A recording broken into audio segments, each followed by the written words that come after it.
देखिए अब बताते हैं law of conservation of linear momentum. बेटा हाँ, एक बात और हो सकता है थोड़ा छोटा लिखा हो क्योंकि बहुत ज़्यादा ड्राइवेशन करना पड़ता है ना मेरे को, तो जूम करके देख लीजिएगा आप लोग। Law of conservation of linear momentum, the absence of external force on a body, its linear momentum is always conserve. Always लिखना भूल गया हूं, या कंजर्व भी चलेगा, ठीक, ऑलवेज कंजर्व। कहोगे सर मतलब जैसे कोई बॉडी चल रही है तो तब तक चलती रहेगी जब तक उसमें कोई फोर्स ना लगाए, यानी बॉडी चल रही है। पहली बात तो मोमेंटम आपको बताएं क्या होता है। अगर हम कोई आपको 100 ग्राम की बॉल ले आए, 200 ग्राम की, फर्स्ट फ्लोर में चले जाए, बेटा कैच करना, कहोगे सर कर लेंगे। फिर कहा सेकंड फ्लोर में चले जाए, कहा बेटा कैच करना बॉल को, कहेंगे हाँ। ऐसे करते करते 25th फ्लोर पे चले जाए, कितना, 25वें माले पे, यानी 25th फ्लोर पे, तब वहां से कहा बेटा 200 ग्राम की बॉल है, कैच करना। आप कहोगे सर बहुत ऊंचाई पे कैसे कर पाएंगे, कहेंगे बेटा बॉल तब भी 200 ग्राम की थी, अब भी 200 ग्राम की है, तब क्या प्रॉब्लम है। कहोगे सर इतनी स्पीड से आएगी, बस कारण क्या, जब बॉडी को ऊपर से फ्रीली फॉल होती है पर सेकंड उसकी वेलोसिटी कितनी बढ़ती है, 9.8 मीटर पर सेकंड नियर अबाउट। जितनी हाइट ज्यादा होगी उतने सेकंड ज्यादा लगेंगे ऊपर से नीचे आने में, जितने नंबर ऑफ सेकंड ज्यादा लगेंगे तो जी की वैल्यू क्या होती है, 9.8 है ना पर सेकंड, इतनी स्पीड बढ़ती है। तो हम लोग जब नीचे आएगा हम लोग मोमेंटम कैच करते हैं, ना कि मास, एम इंटू वी। एम तो उतना ही रहता है 200 ग्राम, लेकिन वेलोसिटी बढ़ जाती बहुत ज्यादा। तो देखिए अगर absence of force, force absence हो, फोर्स ना काम कर रहा हो, तो लिनियर मोमेंटम हमेशा कंजर्व रहता है। इसको ऐसे समझो, आपको अगर 2000 रुपए दे दिए जाए और बोला जाए दिल खोल के खर्च करना, ध्यान सुनना बेटा बात, 2000 रुपए दे दिए जाए, बोला जाए दिल खोल के खर्च करना, हो गया ठीक सर, लेकिन हमने और शाम को जब आऊं जितने पैसे बचे दे देना, कहोगे सर तब तो बहुत बढ़िया, बल्ले बल्ले हो गई। लेकिन बेटा हमने आसपास की सारी शॉप बंद करवा दिए, मॉल बंद करवा दिए, सेलफोन छीन लिए, आपके व्हीकल बंद करवा दिए, आपके व्हीकल छीन लिया 40 किलोमीटर की रेंज तक, व्हीकल भी छीन लिया, सेलफोन भी छीन लिया, दुकानें बंद करवा दी। फिर आपको 2000 दे दिया, फिर शाम को आए कितना रुपया बचेगा, कहोगे सर 2000। हम कहेंगे क्यों बेटा खर्च नहीं करा, आप कहोगे सर कहाँ खर्च करते हैं, सब शॉप बंद थी, सेलफोन था नहीं, ऑनलाइन भी कुछ नहीं कर सकते थे, व्हीकल से कहीं जा नहीं सकते, व्हीकल भी नहीं था। तो कुल मिला के जो खर्च होने के साधन थे आपके शॉप, व्हीकल, वो क्या था, फोर्स, हमने फोर्स एब्सेंट कर दिया, यानी एफ जीरो कर दिया। तो 2000 को समझ लीजिए लिनियर मोमेंटम, तो जितना सुबह दिया था उतना ही शाम को हमको वापस मिल जाएगा 2000 रुपीज। तो क्या बोला, absence of force, external force on a body, its linear momentum is conserve, यानी कांस्टेंट सेम। अब इसको प्रूफ कैसे करें, F equal to delta P upon delta T, अभी निकाला था मैंने, इसीलिए बताया था, यहां यूज करते हैं कि delta P equal to F into delta T. Absence of force, absence of force का मतलब फोर्स क्या रखेंगे, जीरो, तो delta P equal to zero into delta T, सारी शॉप बंद करवा दी, एब्सेंस जीरो।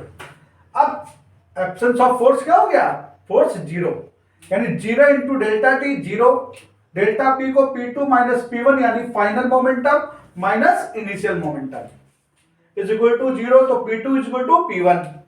चाहे तो आप इसको M2V2 भी लिख सकते हैं, M2V2 is equal to M1V1, या फिर MV, ये V है फाइनल वेलोसिटी, ये है इनिशियल वेलोसिटी, लेकिन ये बेटर रहेगा, ठीक। अब कहोगे सर इसके एप्लीकेशन क्या होते हैं, इसके एप्लीकेशन बेटा न्यूमेरिकल आते हैं, उसके लिए कॉन्सेप्ट पढ़ना रहता है। अब पहला एप्लीकेशन है किसके लिए, फॉर गन एंड बुलेट, बंदूक से फायर करते हैं, गन से फायर करते हैं, क्या निकलता है, बुलेट, या फिर तोप या तोप का गोला, कैनन एंड कैनन बॉल के लिए। आप देखिएगा जब बंदूक चलाई जाती है तो हल्का सा बंदूक पीछे झटका मारती है और बुलेट आगे जाती है, अपोजिट डायरेक्शन देखिए, बंदूक पीछे बुलेट आगे, और जितना मोमेंटम पिस्टल का होगा यानी गन का होगा उतना ही बुलेट का होगा, मोमेंटम सेम होगा, साफ सुन लो। ऐसे तोप से गोला छोड़ा जाता है, तोप पीछे भागती है यानी cannon, momentum of cannon is equal to momentum of cannon ball. तो हमने इसको न्यूमेरिकल के लिए फॉर्मूला इस्तेमाल करा, capital M into V, capital V is equal to small M into small V, where capital M mass of gun भी हो सकती है, अगर कैनन है तो मास ऑफ कैनन यानी तोप, small M mass of bullet भी हो सकती है, अगर कैनन का केस है तो कैनन बॉल यानी तोप का गोला। V capital V velocity of gun पीछे की तरफ आती है, वैसे कायदे से इसको रिकॉइल वेलोसिटी मानना चाहिए लेकिन लेते हैं बुलेट की वेलोसिटी ऑफ गन और कैनन, और स्मॉल यू क्या आता है, रिकॉइल वेलोसिटी ऑफ बुलेट और कैनन बॉल। और एक बात और ध्यान रखिएगा, अगर कैपिटल एम आपका स्मॉल एम से ग्रेटर है तो कैपिटल वी स्मॉल यू से छोटी होगी। जितना मास ज्यादा होगा बेटा उतनी ही वेलोसिटी कम होगी। वैसे भी देख लो पिस्टल कितनी स्पीड से पीछे जाती है, बुलेट कितनी तेज आगे जाती है। क्लियर है, प्रैक्टिकली भी क्लियर है। तो कैसे आया, ये हमने फॉर्मूला बनाया है, ये आया है M capital V is equal to small M into small V, capital M upon small M is equal to small V upon capital V. M greater है तो वी क्या होगा, इसमें यू स्मॉल वी क्या होगा, ग्रेटर होगा। Capital M greater है, small M laser है, तो वी पे उल्टा होता है हमेशा, जिसका मास ज्यादा होगा उसकी वेलोसिटी कम होगी। अब कहोगे सर और भी एप्लीकेशन है, बेटा बहुत होता है न्यूमेरिकल के लिए, आपके बुक में इतने नहीं होंगे फिर भी बता रहा हूं अगला एप्लीकेशन। अगर कोई बॉल किसी एंगल से किसी रिजिड सरफेस पे थ्रो करी जाती ऐसे करके, ये बॉल मानिए बॉल है, फेंकी गई यू वेलोसिटी से, ये टकराई, जितनी एंगल हॉरिजॉन्टल से एंगल कितने बना रही थी, theta, angle taken from horizontal theta, और उतनी ही वेलोसिटी से उसी एंगल पे रिकॉइल हो गई यानी वापस आ गई। तो ये गया U velocity M mass body का, जब रिकॉइल होके आएगी तो माइनस यू अपोजिट डायरेक्शन में आ रही, माइनस यू लिखेंगे, और वेलोसिटी हमेशा कौन से लेंगे, हॉरिजॉन्टल कंपोनेंट यहां पे।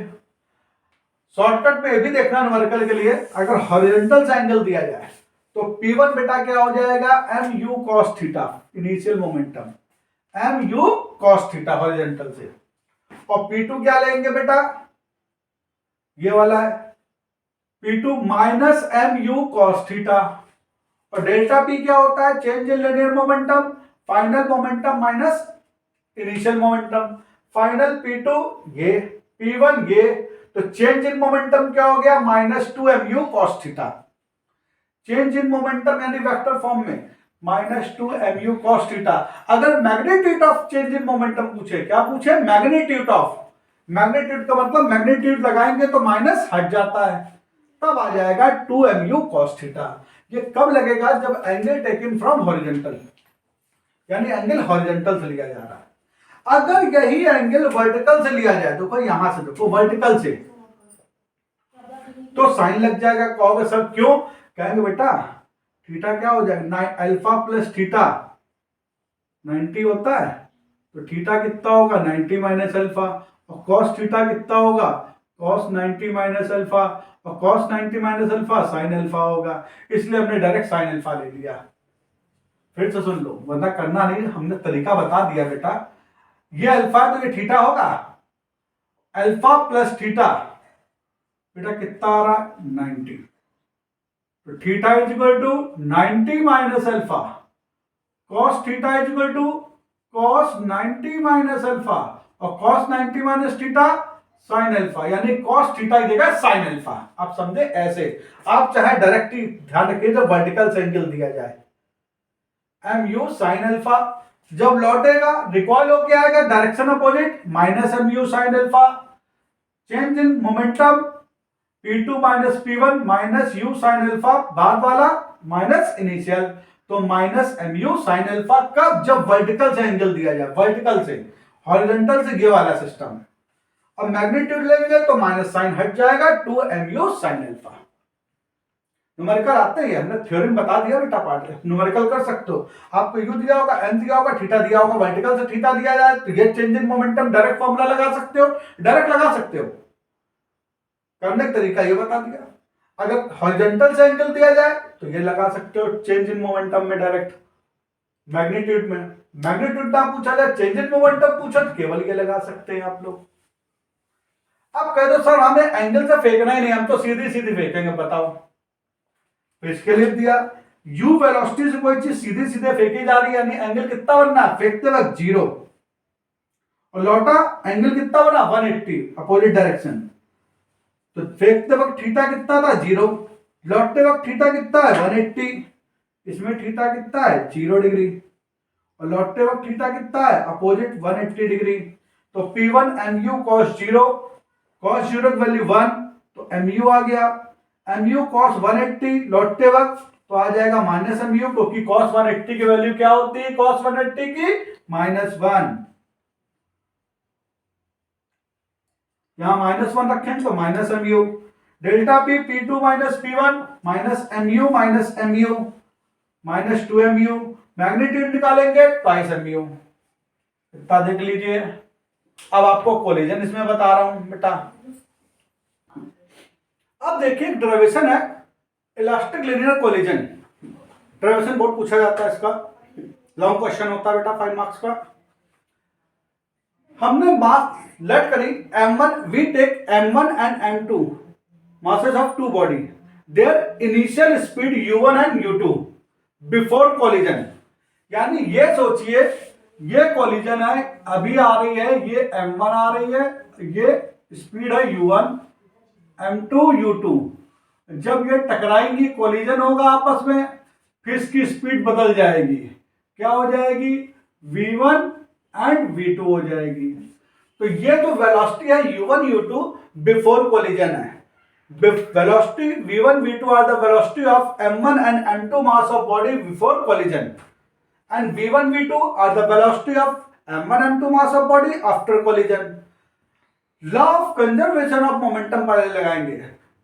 Total momentum of both body यानी m1 m2 mass of body before collision is equal to total linear momentum of both body after collision।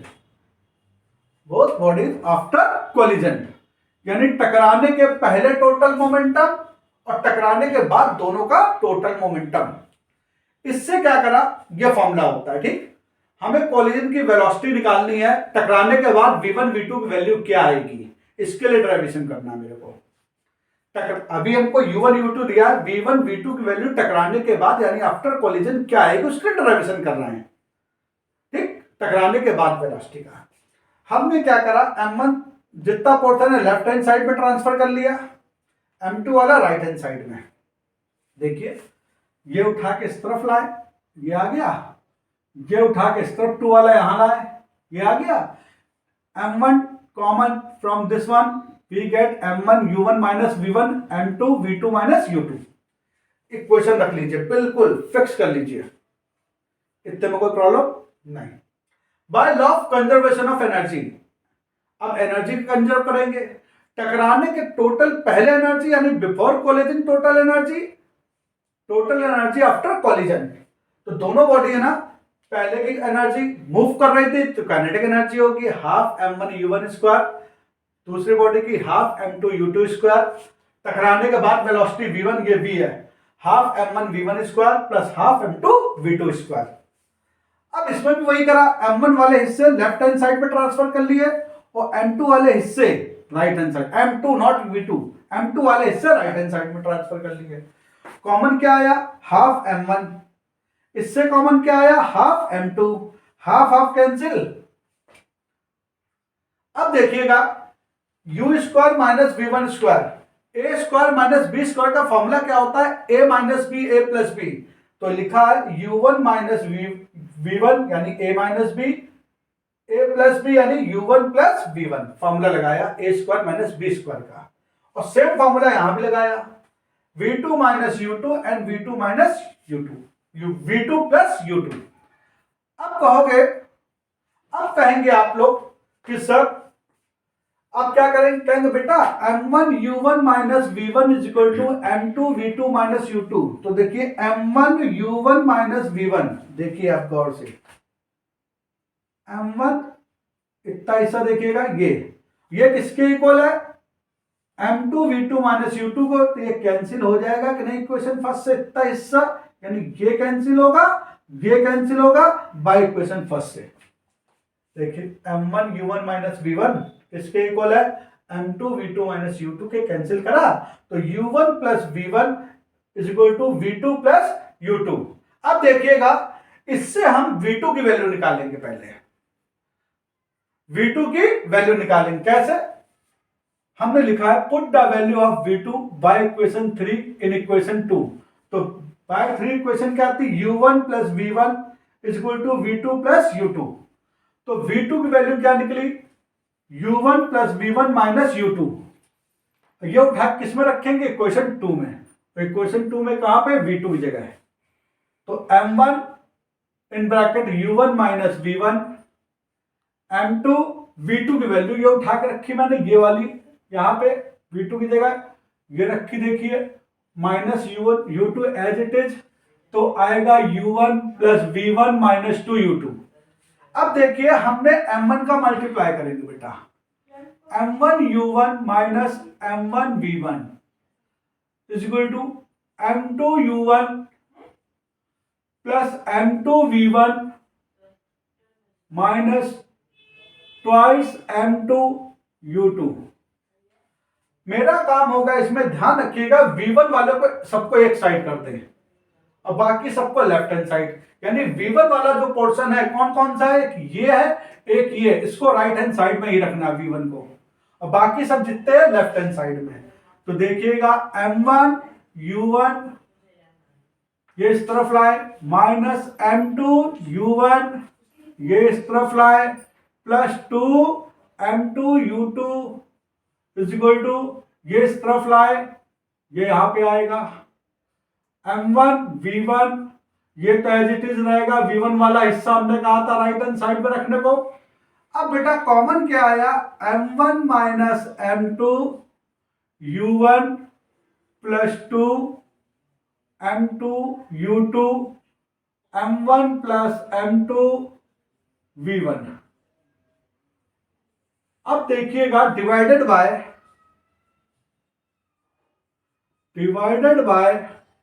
m1 plus m2 on both side. क्या करें, part करना पड़ता है बेटा, बहुत लेंदी हो जाता है। अब देखिए m1 minus m2 upon m1 plus m2 u1 plus twice m2 upon m1 plus m2। और कुछ तो नहीं आ रहा, देखते हैं बेटा हम,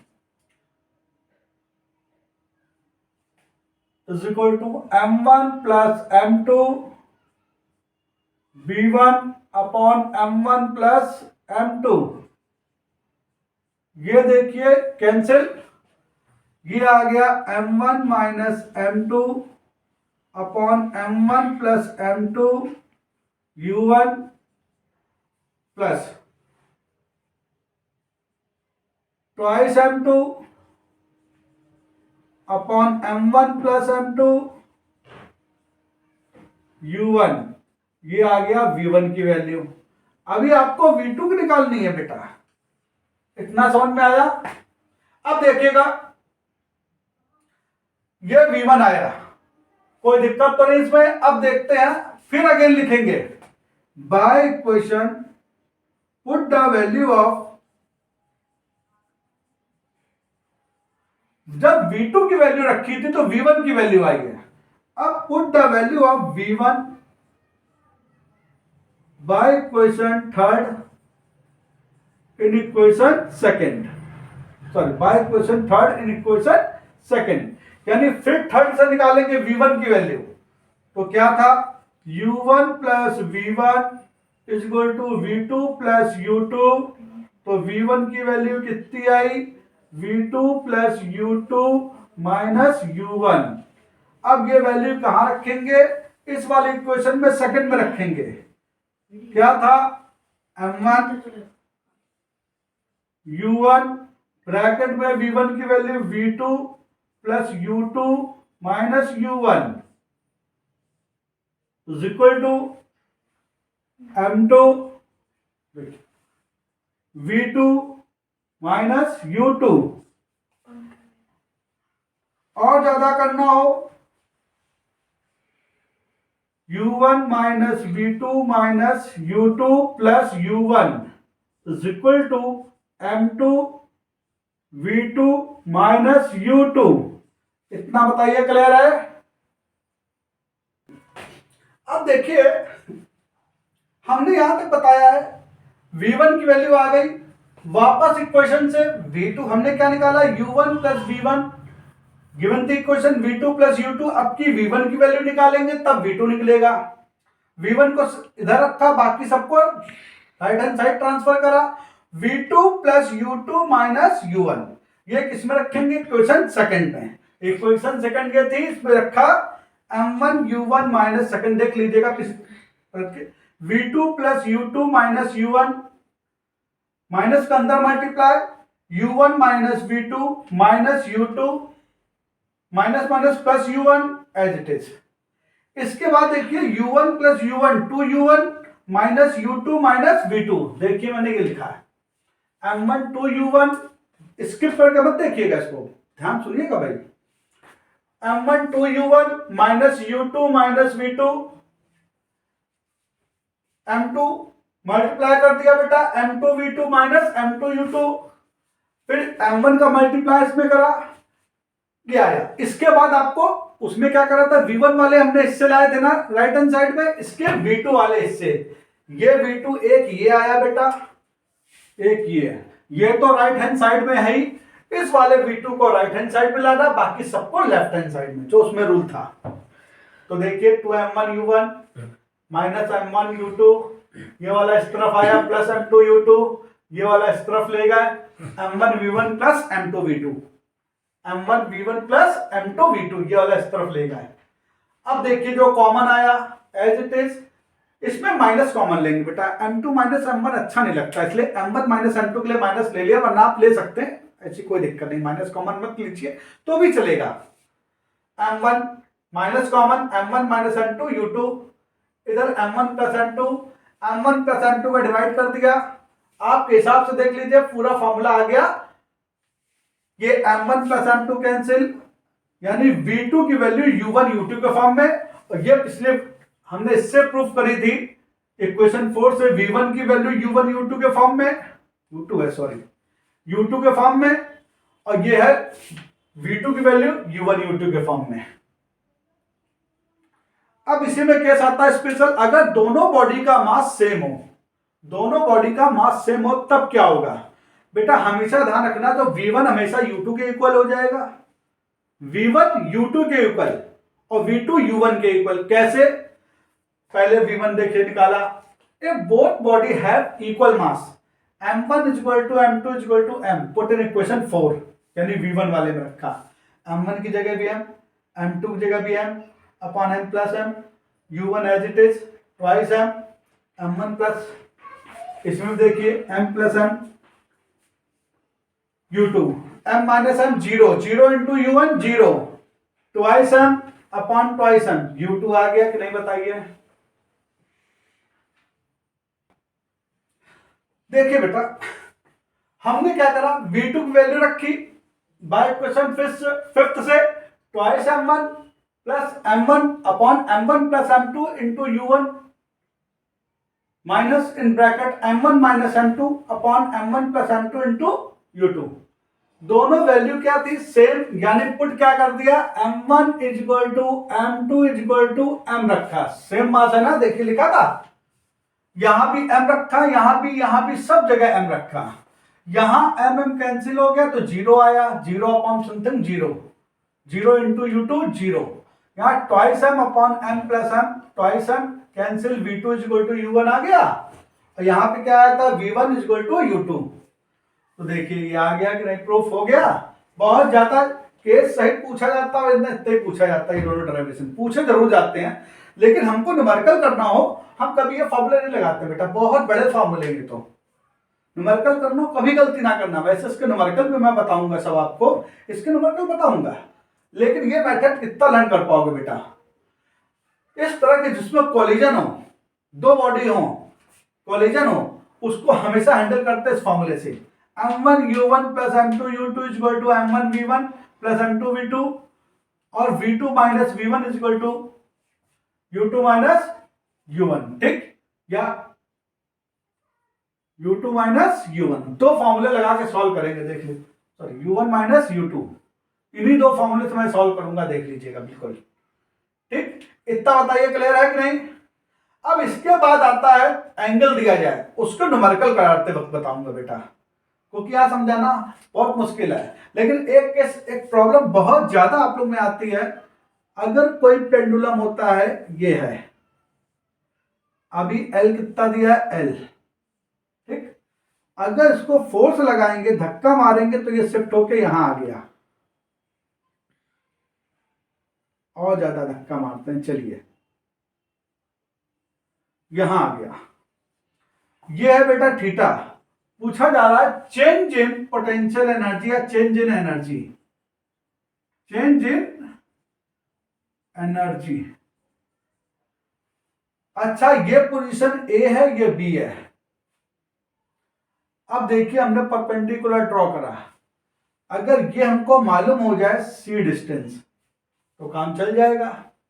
कहोगे सर कैसे मालूम पड़ेगा, टोटल लेंथ एल है तो ये भी एल होगा कि नहीं बेटा।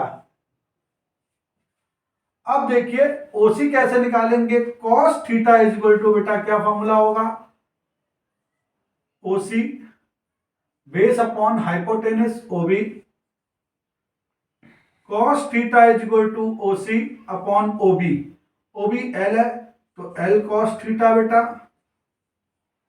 हाइट हमने क्या कहा था, नीचे से लेते हैं ना, आपको ये हाइट लेनी है, यानी एसी, तो एसी कितना आएगा, ओ ए माइनस ओ सी, ओ से ए एल है, ये ओ सी कितनी आई, इस फॉर्मूले से निकाला मैंने, ये आया एल कॉस थीटा, ये पूरी एल है, L minus L cos theta, तो ए सी आ गया बेटा, एल कॉमन ले लेंगे, 1 माइनस कॉस थीटा, और यू इक्वल टू क्या होता है, potential energy, M G, A C की जगह एच, तो ए सी आ जाएगा M G L 1 minus cos theta बेटा। ये आपका सीधा सीधा न्यूमेरिकली हो गया, वैल्यू रख दो, काम चल जाएगा। ओके बेटा, फिर से सुनिए, अगर आपको मेरी वीडियो अच्छी लगी हो, प्लीज लाइक, सब्सक्राइब और बेल आइकन का बटन प्रेस कर दीजिएगा फॉर नेक्स्ट नोटिफिकेशन के लिए, वरना अभी मैं सारे चैप्टर डालूंगा वर्ड फॉर वर्ड, बिल्कुल ऐसे एक एक चीज डिस्क्राइब करूंगा। अगर आपको मेरे वीडियो देखने हो तो आप बेल आइकन बटन प्रेस कर दीजिए, तो आपको नोटिफिकेशन अगले मिलते रहेंगे और अपडेट मिलती रहेगी। थैंक यू सो मच, मी अरविंद शुक्ला।